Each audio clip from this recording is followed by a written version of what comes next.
Hello बच्चों, नमस्ते। कैसे हैं आप सब लोग? उम्मीद है शानदार, जिंदाबाद, जबरदस्त होंगे।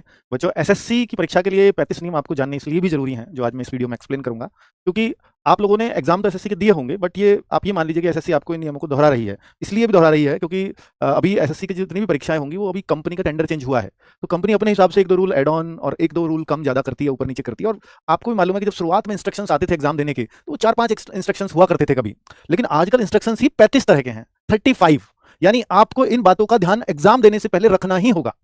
ये उन्होंने समझाया और कल एसएससी ने इसके ऊपर नोटिस निकाला है। चाहे वो आपकी एसएससी की कोई भी परीक्षा क्यों ना हो, अभी कल परसों से शुरू हो रही है एसएससी सिलेक्शन पोस्ट की सबसे पहली परीक्षा, इसकी जद में आने वाली है। यानी उसी से ये रूल फॉलो होने शुरू हो जाएंगे, क्योंकि अभी जो नए कंपनी का टेंडर गया है, तो ये सिलेक्शन पोस्ट पर पहला इंप्लीमेंटेशन होगा।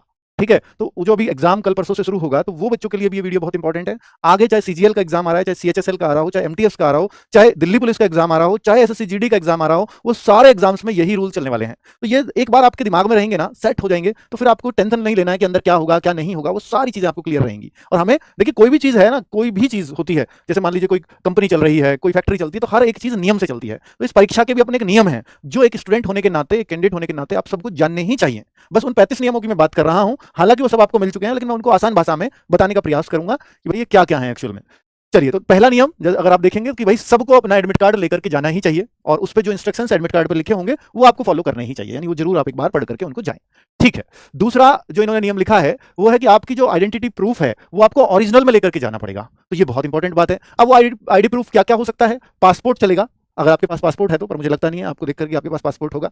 दूसरा, आधार कार्ड या प्रिंट आउट ऑफ ई आधार, इन दोनों में से कोई भी ओरिजिनल डॉक्यूमेंट चल जाएगा। प्रिंट आउट ऑफ ई आधार, इसका केवल प्रिंट आउट भी चल सकता है, या आधार कार्ड ओरिजिनल। ड्राइविंग लाइसेंस भी चल जाएगा। इनमें से कोई एक, ऐसा नहीं है कि ये सारे चाहिए, कोई एक बस। Service ID issued to employ, अगर कोई सेंट्रल गवर्नमेंट एम्प्लॉय है पहले से ही, या स्टेट गवर्नमेंट का एम्प्लॉय है, या पीएसयू या बैंक वगैरह में अगर ड्यूटी करता है, तो वहां उसका भी एक आई कार्ड होता है, वो भी चल जाएगा। ID card issued by the university और कॉलेज या स्कूल कॉलेज यूनिवर्सिटी, भाई सब कुछ तो चल रहा है। वोटर आईडी कार्ड भी चलेगा, पैन कार्ड भी चलेगा, और एक्स सर्विसमैन का डिस्चार्ज बुक भी चलता है इसमें, अगर कोई एक्स सर्विसमैन है तो। एनी अदर, कुछ भी बोल दिया इन्होंने, कोई भी फोटो आईडी चल जाएगी जो सेंट्रल गवर्नमेंट या स्टेट गवर्नमेंट ने आपको बना के दे रखी हो। तो अगर इतनी सारे ऑप्शंस दे रखे हैं तो भाई कोई दिक्कत नहीं है, एक आईडी प्रूफ इनमें से आपको ले जाना होगा। तीसरा जो पॉइंट है वो है कि photo identity proof should be having the same date of birth. ये बहुत इंपॉर्टेंट, अगर मैं कहूं कि पूरे इसमें सबसे इंपॉर्टेंट पॉइंट क्या है, तो ये बहुत इंपॉर्टेंट पॉइंट है। तो इसमें है कि आपको जो आप आईडी कार्ड लेकर के जा रहे हैं, उस पर आपकी जो डेट ऑफ बर्थ है जो आपने फॉर्म में डाली है, वो आपके एडमिट कार्ड पे भी आएगी। तो एडमिट कार्ड के साथ वही आईडी प्रूफ लाइन में से जो आपकी डेट ऑफ बर्थ मैच कर रही हो। ऐसा होता है कई बार कि आधार कार्ड पे हमारी डेट ऑफ बर्थ गलत हो गई है, पैन कार्ड पे हमारी डेट ऑफ बर्थ गलत हो गई है, तो वो नहीं चलेंगे यहाँ पर। वो आईडी प्रूफ के रूप में तो चल जाएंगे, लेकिन फिर आपको वो जो आपकी डेट ऑफ बर्थ आपने आपके एडमिट कार्ड पे आई है, फॉर्म में डाली है, तभी एडमिट कार्ड पे आई है, तो उसको प्रूव करने के लिए फिर आपको 10th का सर्टिफिकेट भी लेकर के जाना पड़ेगा। यानी 10th का ओरिजिनल सर्टिफिकेट सिर्फ एक ही शर्त पर लेकर के जाओगे, अगर आप पर डेट ऑफ बर्थ आपकी एडमिट कार्ड की और आईडी प्रूफ की सेम नहीं है तो। अगर सेम है तो फिर आपको ले जाने की जरूरत नहीं है 10th का सर्टिफिकेट। तो 10th का सर्टिफिकेट हमारा सबसे अच्छा एग्जांपल होता है अपनी डेट ऑफ बर्थ को प्रूव करने के लिए। ठीक है, समझ में आ गया ये पॉइंट। अब मैं चौथे पॉइंट पे आता हूं। One live photograph of the candidate is taken at the time of entry in the examination hall. यानी आपका एक लाइव फोटोग्राफ तो तभी ले लिया जाएगा जब आप एग्जाम हॉल में एंट्री कर रहे हो। और बाकी ये कहता है कि सिस्टम पे इस तरह से बैठे कि बीच बीच में वो आपके फोटो लेता रहेगा। ऐसा ना हो कि आप जो है मास्क लगाकर बैठ जाएं, आप ऐसा ना हो कि थोड़ा सा टेढ़े होकर के बैठ जाए कि मैं वेब कैमरे में दिखूं ही ना, तो फिर इससे आपको नुकसान होगा, आपकी कैंडिडेट कैंसिल भी हो सकती है अगर आप छिपते दिखाई दिए वेब कैम से। तो माना जाएगा कि आप जो है गलत प्रयास कर रहे होंगे, आप छिप रहे हैं। क्योंकि ये इसलिए लिया जा रहा है लाइव फोटोग्राफ, आपका वेब कैम इसलिए ले रहा है कि एग्जाम देने वाले कैंडिडेट्स भी आप ही हो, कहीं कोई गड़बड़ कोई दूसरा आदमी ना दे जाए आपका एग्जाम। सारी चीजें बहुत अच्छे के लिए की जा रही हैं। तो आपको, मुझे लगता है कि एक ईमानदार कैंडिडेट होने के नाते तो आपको ये कॉपरेट करना चाहिए।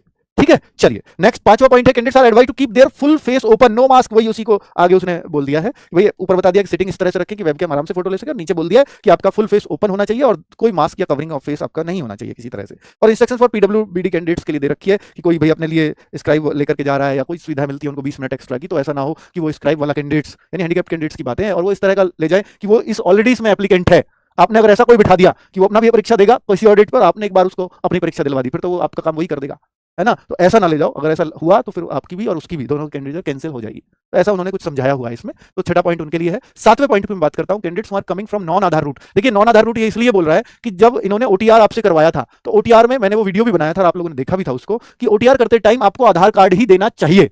अगर नहीं दोगे तो आपको एंट्री बहुत पहले करनी पड़ेगी, ऐसा कुछ मैंने आपको वीडियो बनाया था। तो ये कह रहा है कि जो नॉन आधार वाले हैं, वैसे तो सबने आधार ही कर दिया होगा उसके बाद तो वैलिडेट अपना, अगर नॉन आधार वाले हो तो फिर आपने जो आप वहां आईडी प्रूफ लगाया आधार के अलावा, तो वो सब आपको ओरिजिनल फॉर्म में लाना पड़ेगा, वो डॉक्यूमेंट्स, ऐसा कुछ बता रहा है, ठीक है, नहीं तो फिर आपकी एंट्री अंदर नहीं होगी एग्जामिनेशन हॉल में। नेक्स्ट है candidate must ensure that examiner invigilator science on their, देखिए अब ये कहता है कि कैंडिडेट्स को ये जरूर अपना एग्जाम सेंटर छोड़ने से पहले जब वो एग्जाम दे ले और वो बाहर आए तो उसको इस बात का जरूर ध्यान रखना चाहिए कि जो उसकी कॉपी है उस पर एग्जामिनेशन जो इन्विजिलेटर है, जो आपके टीचर है आपके एग्जामिनेशन हॉल में, उसने उस पर साइन कर दिए हों, ठीक है, उसके साइन उस पर होने चाहिए। चलो नेक्स्ट 9वां पॉइंट है, और कोई भी बच्चा कोई बाथरूम ब्रेक वगैरह नहीं लेगा अपने एग्जाम के दौरान। अगर लेना पड़ जाए इमरजेंसी तो फिर आपका बहुत समय और खराब करेंगे। ये बता रहा है कि आप बाथरूम जाओगे तो आपकी फिर से बायोमेट्रिक कराई जाएगी, फिर से क्लास में आओगे फिर बायोमेट्रिक होगी, तो भाई वो तो फिर बहुत दिक्कत हो जाएगी आपको। इसलिए वॉशरूम वगैरह उस मतलब एग्जाम शुरू होने से पहले हॉल में अंदर एंटर कर जाओ, एंटर करने के बाद एग्जामिनेशन जब शुरू हो जाएगा, टाइमिंग अगर आपकी शुरू हो गई फिर दिक्कत है आपके लिए, ठीक है। और वैसे भी उसमें जाना ही नहीं चाहिए, वो टाइम इतना कम है, तो 2 घंटे के दौरान मतलब नहीं जाना है आपको, ठीक है।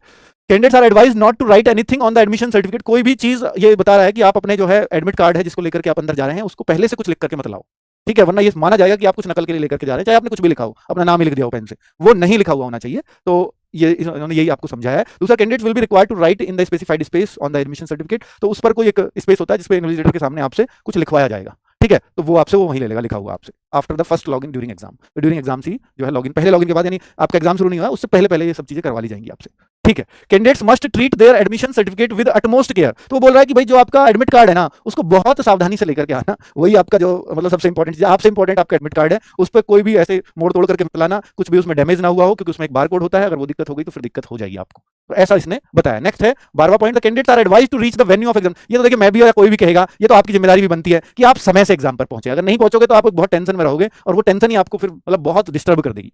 आप एग्जामिनेशन सेंटर में अगर आपका दिमाग ही शांत नहीं है और आप एग्जाम देने बैठे हो और एक आदमी बहुत तसल्लीपूर्वक अपना एग्जाम देने गया है, दोनों में बहुत फर्क आ जाएगा, चाहे सेम लेवल के बंदे हैं दोनों, ठीक है। तो इस बात का ध्यान रखना कि समय से तो पहुंचना है, फर्स्ट प्रायोरिटी हमेशा होनी चाहिए। Candidates must note that after the entry closing time और गेट्स विल बी क्लोज्ड, हाँ देखिए अगर आपका कोई मतलब आप थोड़े लेट हो गए और आप बाद में आए क्लोजिंग टाइम के और गेट क्लोज हो गए तो फिर किसी भी कंडीशन में गेट खोले ही नहीं जाएंगे, आप कितना भी गिड़गिड़ा लेना, ऐसा वो बोल रहा है, ठीक है। चलो next, candidates can bring their on water बोतल, यानी आप वाटर बोतल तो लेके जा सकते हो पर लाल पीली नहीं चलेगी, वो चलेगी एकदम ट्रांसपेरेंट, जैसे आप देखते हो जिसमें पानी भी साफ दिख रहा है, ठीक है, वरना तो क्या पता उसमें आपने कुछ कर रखा हो, तो लाल पीली बोतल मत लेके जाना, बोतल ले जा सकते हो पानी की पर ट्रांसपेरेंट बोतल चलेगी, आर पार दिखने वाली, जिसमें पानी दिखता है साफ। Next, no candidates will be allowed to leave the examination lab before the completion of examination, तो भाई ये देखिए आप कई बार ऐसा होता था ना, पहले ऑफलाइन पेपर होता था, 1 घंटे का पेपर है, किसी ने 35 मिनट वगैरह तो देख करके क्लास में करते हैं हम, मान लीजिए 12th का पेपर देने जा रहे हो बोर्ड का, या आप और पेपर देते हैं क्लासेस में कि हम एक साख बने कि भाई इतनी जल्दी पेपर करके निकल लिए, तो यहाँ ऐसा नहीं करना है, यहाँ अगर निकले समय से पहले पेपर सबमिट करके निकलना चाहे और वो पकड़ में तो फिर आने ही हो, ये सीट कैसे खाली है जी, गया देखे, तो आप समझो कि आपके इंडिकेटर कैंसिल है, ऐसे जाना नहीं है, ठीक है, विदाउट परमिशन आप जा ही नहीं सकते, तो मतलब पूरा टाइम वेट करो, वैसे भी इतना ज्यादा टाइम आपको एसएससी देती नहीं है। नेक्स्ट है, candidate shall be permitted to appear in the exam only at the venue as specified in the admission certificate, ये तो सीधी सी बात है कि ऐसा नहीं है कि आप एग्जामिनेशन सेंटर में किसी भी सेंटर पर चले जाओ, यहाँ एसएससी का सेंटर है मैं यहीं दे लूँ एग्जाम, मतलब ये तो एक ऐसी बात, फिर भी वो दोहरा रहा है इस बात को कि भाई आपको अपने ही सेंटर पर जाना है, किसी और सेंटर पर जाकर रिक्वेस्ट नहीं करनी। Next, candidates are advised to visit the exam venue at least 1 day in advance, देखो कितना सावधान कर रहा है आपको कि भैया अपना जो वेन्यू है उसको एक दिन पहले जाके देख लें, वरना उस दिन आप जाम में फंस जाओगे या और बहुत सारी समस्या अगर आपको हो गई, टाइम के टाइम निकले तो फिर बहुत सारी समस्या, क्योंकि एग्जाम बहुत इंपॉर्टेंट है आपके लिए, इतनी सावधानी से आपको कह रहा है। पर भाई ऐसे तो शायद ही कोई करता है कि एक दिन पहले वो तो जाके देखते हैं, मान लो जैसे यहाँ से नोएडा से जाकर के किसी का पटना में एग्जाम हो तो एक दिन पहले ही जाएगा, भाई पहुंचेगा वहां पे, फिर आराम से देख दाख के सो सा के वहां पर जब एग्जाम देता है। लेकिन किसी का यहीं 30-40 किलोमीटर हो तो कोई एक दिन पहले नहीं जाके देखता है ना, और कुछ बहुत ही सावधान होंगे लोग, बहुत सीरियस होंगे, हो सकता है देखते भी हो। चलो नेक्स्ट, आज का लोकेशन वाला ऑप्शन है वैसे, candidates must ensure that they do not appear in the examination more than once, ये कहता है कि भाई एक बार से ज्यादा आप एक बार किसी एक परीक्षा में मत बैठिएगा, वरना फिर दिक्कत हो जाएगी आपको। वैसे तो ये अब उसको जो है फॉर्म आपके मल्टीपल फॉर्म में आपका वैसे ही फॉर्म रिजेक्ट हो जाता है, पर फिर भी कहता है कि अगर हमसे चुक गए और फिर बाद में कभी पकड़ में आए, पकड़ में जरूर आ जाओगे आप, और आपने मान लो सीजीएल का एग्जाम है प्रीलिम्स, मैं ये नहीं कह रहा कि इस साल कब दिया पिछले साल, ऐसा तो देते ही हो आप, क्योंकि अगर सफल नहीं होगे तो बार बार दो गई, लेकिन ये एक ही बार का सीजीएल एग्जाम है और उसको आप 2 बार दे रहे हो कि भाई एक बार 2 फॉर्म भर दिए किसी ने, मल्टीपल फॉर्म में वैसे तो रिजेक्शन में आ जाता है आजकल, पहले नहीं आते थे पकड़ में, पहले बहुत बच्चे ऐसा होते थे कि 2-2 3-3 एग्जाम दे रहे हैं, जो अच्छा हुआ उसका फिर आगे उसको फॉलो कर लेते थे और जो नहीं हुआ वो छोड़ दिया, पर आजकल ऐसा नहीं होता, तो आपको फिर भी अगर वो पकड़ में आता है तो फिर आपको बार बार सब कुछ करेंगे, ठीक है। Next, candidature of the candidates is purely provisional, तो यानी ये अभी आपकी अस्थायी कैंडिडेचर है, ऐसा मत सोच लेना कि आपको नौकरी वोकरी लग गई और ये आपका अधिकार है, तो वो वाला सब सीन नहीं है, ये आपको ये समझाने की कोशिश कर रहा है। चलो वो तो सबको समझ भी आती है, मतलब ये कैंसिल भी की जा सकती है, आप इसको अधिकार मत समझो अपना, ठीक है, प्रोविजनल है और आप गड़बड़ करोगे तो आपकी कैंसिल होगी। Next, prohibited items such as watch, देखिए क्या क्या नहीं लेकर के जाना है वो ध्यान से सुन लीजिए कि वॉच नहीं लेके जानी, बुक्स नहीं लेके जानी, पेन भी नहीं लेकर के जाना, पेपर चिट वगैरह कुछ नहीं, मैगजीन्स वगैरह, इलेक्ट्रॉनिक गजेट्स जैसे mobile phones, Bluetooth devices, headphones,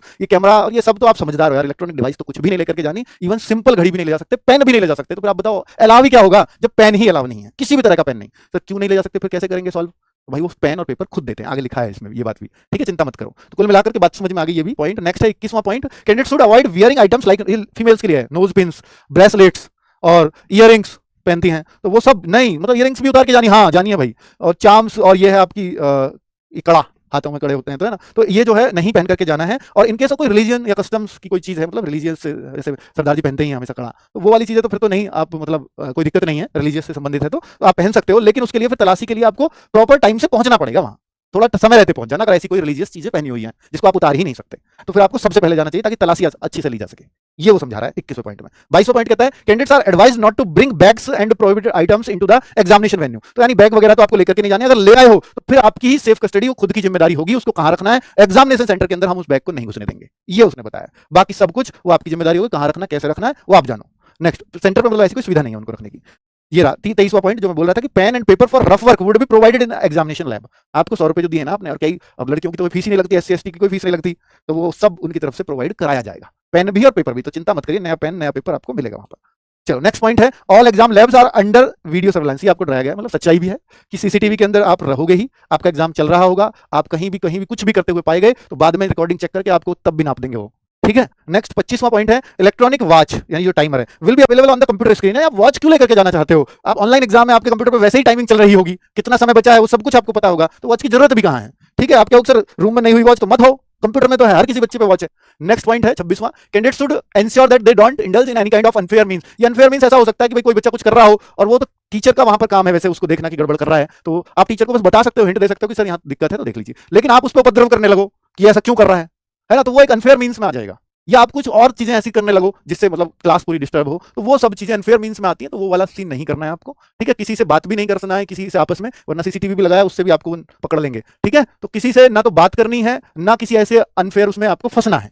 next 27वां point, candidate shall have to undergo the process of frisking. Frisking होती है तलाशी through hand held metal detector, यानी जो मेटल डिटेक्टर से चेक करते हैं ना, तो वो जो है तो आपको गुजरना है उससे, ऐसा ना हो कि आप बच करके निकलने लगे, तो उसके थ्रू आपको जाना होगा हर किसी को एग्जाम में, कुछ ऐसी चीज लेके जाओगे तो पकड़े जाओगे, ऐसा वो समझा रहा है। Next, candidate must adhere to the instructions, यानी आपको सारे इंस्ट्रक्शंस मानने चाहिए, जो भी वहां पर सेंटर को जो मतलब मॉनिटरिंग कर रहे हैं, सुपरवाइजर जो भी वहां पर अधिकारी बनाए गए हैं, तो उनके सारे इंस्ट्रक्शंस आपको बिल्कुल मानने चाहिए उस टाइम के लिए। अगर आप नहीं मान रहे हो तो ये भी एक अनफेयर मींस में आएगा और फिर वो कार्रवाई कर सकते हैं अपनी, ठीक है। चलो नेक्स्ट 29 पॉइंट है कि candidates should ensure that they provide clear left thumb impression. Left thumb impression वहां लेते हैं वो आपका, ठीक है, बायोमेट्रिक में, और candidate statement in their running handwriting and signature on admission certificate. जो मैं बोल रहा हूं, जब आप फर्स्ट लॉगिन करते हैं तो वो आपसे कुछ हैंडराइटिंग में लिखवाते भी हैं, वो तो सबको मालूम है जो ऑनलाइन पेपर देते होंगे, और आपका जो है साइन वगैरह सिग्नेचर रनिंग हैंड में। रनिंग हैंड सिग्नेचर क्या होता है? जो आप अपने साइन करते हो, रनिंग हैंड सिग्नेचर जैसे मैंने अंकित है मैं ये लिखने लगूं, इसको कभी रनिंग हैंड में नहीं माना जाएगा, कैपिटल लेटर को कभी रनिंग हैंड में नहीं माना जाता। आप जो साइन करते हो वो सब चलेगा, पर कैपिटल में मत लिखना अपना नाम, साइन भी ऐसे हो तो बदल लो उनको, वो अच्छा नहीं माना जाता। Next 30, if any candidate is found obstructing the conduct of the examination or creating disturbance, ये वही बात है कि भाई अगर आप किसी तरह का कोई भी बच्चा ऐसा पाया गया जो पूरी क्लास को डिस्टर्ब कर रहा है उसके एग्जाम को, तो फिर वो वहां पर उसके लिए दिक्कत खड़ी होने वाली, क्रिमिनल केस भी लग सकता है, लीगल कार्रवाई भी हो सकती है, कैंडिडेट तो कैंसिल होगा ही इमीडिएटली, वो सारी चीजें उन्होंने आपको समझाई है, ठीक है। Next 31 point, if the examination does not commence at the schedule time. अगर शेड्यूल टाइम जो दिया है कि भाई 8:30 से एग्जाम स्टार्ट होगा, 8:30 से वो नहीं हो पाता है, तो फिर आपको जो है उसमें किसी टेक्निकल रीजन से वो डिसरप्टेड हो गया है, टाइम खा रहा है वो टेक्निकल रीजन आपका, देखो बड़ा इंपॉर्टेंट पॉइंट है। और फिर वो देखिए बच्चे, इसमें बहुत सारे बच्चे कंफ्यूज हो जाते हैं, कई बार कंप्यूटर की स्क्रीन ब्लैंक हो गई या नेटवर्क चला गया, ऐसा भी हो सकता है, तो वो क्या होता है कि टाइम रुक जाता है उनका, और फिर वो कहते हैं कि टाइम आपको उतना ही मिलेगा जो आपका वजह से खत्म हुआ है। मान लो स्क्रीन चली गई, आपने देखा कि मेरे 1 घंटा बच रहा है यहाँ पर, तो 1 घंटा ही मिलेगा, वहीं से ही टाइम स्टार्ट होगा, ये कहना चाह रहे हैं, ठीक है। इसमें बहुत परेशान होने की जरूरत नहीं है आपको। चलो नेक्स्ट है, candidates are assured that in case of disruption of examination for any reason such as major और माइनर टेक्निकल स्नैग और slow speed of the server, देखो वही बात यहाँ पर इन्होंने लिखी है, तो किसी भी कंडीशन में अगर मिलेगा तो आपको लॉस जो टाइम है वो सारा आपको दिया जाएगा, वो कोई दिक्कत नहीं है, वो वहां से होता है उसमें, ठीक है। नेक्स्ट 33 पॉइंट है, ऊपर का मतलब वो पॉइंट था कि भाई आपका जो टाइम से वो नहीं एग्जाम शुरू हो पाता है, तो आपको पूरा जो टाइम है वो इंस्पेक्शंस या जो जिस भी तरीके से वो आपको पूरा टाइम या कुछ भी चीजें हैं वो रिजॉल्व कराया जाएगा, उसकी टेंशन आपको नहीं लेनी है। अगले पॉइंट्स लिखे हैं, candidates are advise to report to the concerned regional office of the commission in case of they notice any irregularity. देखो कई बार बच्चा परेशान हो जाता है कि सर यहाँ तो मैं तो इतनी मेहनत करके आया था इस एग्जाम के लिए और मैंने देखा कि यहाँ बहुत गड़बड़ झला चल रहा है, फोन मेरे पास है नहीं कि मैं रिकॉर्डिंग कर लूँ, तो अब मैं क्या करूँ? तो वो कहता है कि आप अपने रीजनल ऑफिस पे आप रिपोर्ट कर सकते हो किसी भी ऐसी चीज की, अगर कुछ ऐसा देखते हो आप, तो आप जो है अगर इस तरह की कुछ इरेगुलरिटी नोटिस करते हो तो फिर आप जो है इसके लिए आप अपने रीजनल ऑफिस पे रिपोर्ट कर सकते हो, बता सकते हो, वहां लिखित में दे सकते हो, आपको कॉन्फिडेंशियल रखा जाएगा, आपके बारे में कोई सूचना आगे नहीं दी जाएगी, ठीक है। अगर आपने किसी की ऐसी सूचना दे भी दी तो आपको एक तरीका पता चल गया कि भाई मुझे अपनी समस्याएं कहाँ रखनी है। Next, if any candidate is found in inebriated state, यानी इनएब्रिएटेड स्टेट होती है नशे की हालत, है ना? The candidates will not be allowed entry to the venue. भाई अगर कोई नशे में ही जा रहा है, नशा करके जा रहा है, उसको कैसे एग्जाम के हॉल में घुसने देंगे वो? ठीक है, वैसे भी नहीं करना है, वैसे तो कोई करेगा नहीं ऐसे, और वो करेगा तो फिर वो जा ही क्यों रहा है। नेक्स्ट, तो in case of any doubt और clarification the candidates are advised to contact the concern regional office. कोई भी किसी तरह का कोई डाउट है, अब है एग्जाम के बाद, कभी भी कुछ भी आपको डाउट हो, तो आप जो है कमीशन के रीजनल ऑफिस हर जगह बने हुए हैं, आप उनमें जाकर के और उन पे जो अपने हेल्पलाइन के थ्रू आप उनसे हेल्प ले सकते हैं। ठीक है, चलिए, तो ये पूरे 35 पॉइंट उन्होंने बताए हैं। तो अब आपके दिमाग में अगर जिन्होंने ये वीडियो देखा है उन सबको ये पता चल गया कि भाई ये 35 पॉइंट पूरे क्लियर करके दे दिए हैं कि एग्जामिनेशन के बाहर माहौल कैसा होगा, एग्जामिनेशन के अंदर क्या होगा। तो इंस्ट्रक्शंस जनरली हम पढ़ते नहीं है, पर ये जरूरी होते हैं कि भाई जिस एग्जाम को देने जा रहे हैं उसके रूल रेगुलेशंस क्या है। चलिए बच्चों, तो इसीलिए ये वीडियो बनाया था। मुझे लगता है कि अब आपको सारी चीजें क्लियरिटी से समझ में आ गई होंगी। थैंक यू वेरी मच, नमस्ते।